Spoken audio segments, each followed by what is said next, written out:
Welcome to WRAL. Let me take you into the studio. I want to show you what we do here and what time of day we start. It's usually about 3:30 when I come through this door. It's a little dark down the hall, but come on in. I'm going to show you where the WRAL Severe Weather Center is. On our way in, we have Brian and Amy, of course, working back here. We'll come around the corner and come right into the Severe Weather Center. But the first thing that we do when we come into work is we look at our tools. We look at radar, satellite, and then our computer models. Everybody wants to know when it's going to rain. The best tool for that is the radar. The radar shows us exactly where the rainfall is right now. But you want to know what it's going to look like this afternoon or a couple of days from now.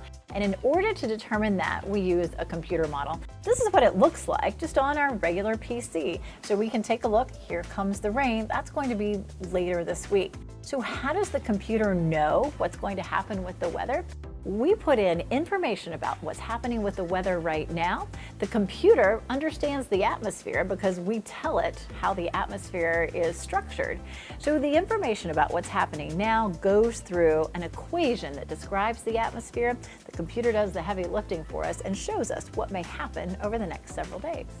But you want to know when it's going to rain this afternoon or in the next couple of days.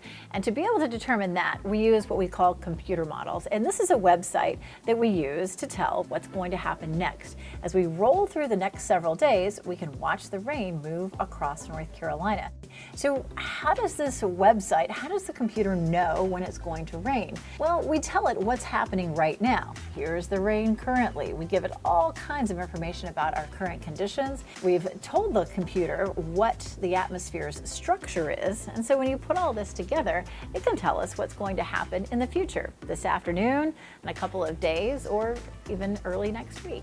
Once we determine what the forecast is going to be, we build all the graphics that you see us standing in front of during the day, and that's dozens. This is one of my favorites, and maybe yours too, the bus stop forecast. Let me show you how we build it.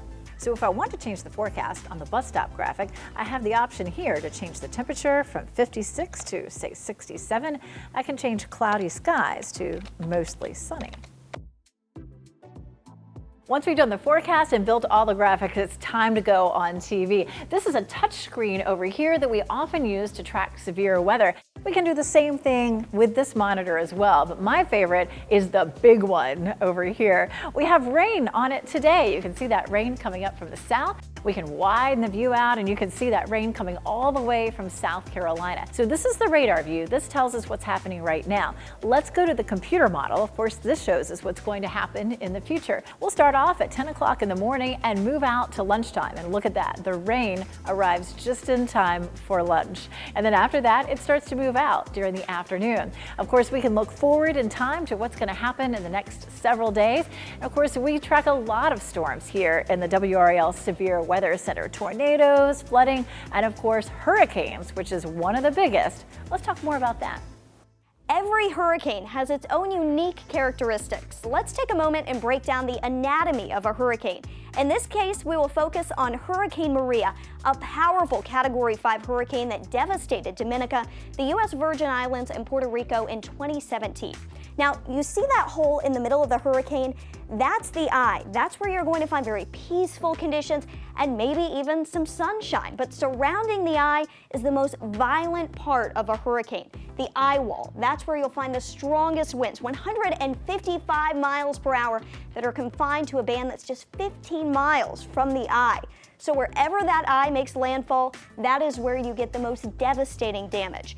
Just outside of the eye wall, there's another band of hurricane force winds, not quite as strong, about 55 miles from the eye. And here you'll find winds sustained at 74 miles plus per hour, but not as strong as the eye wall. And the rest of this huge storm is primarily tropical storm force winds. Those winds are 39 miles per hour or stronger, and they're about 150 miles from the eye. Where you are with respect to the eye, though, makes a big difference for landfall. For instance, in the right front quadrant, the winds being generated by the storm are in concert with the forward motion, so you get the strongest winds there.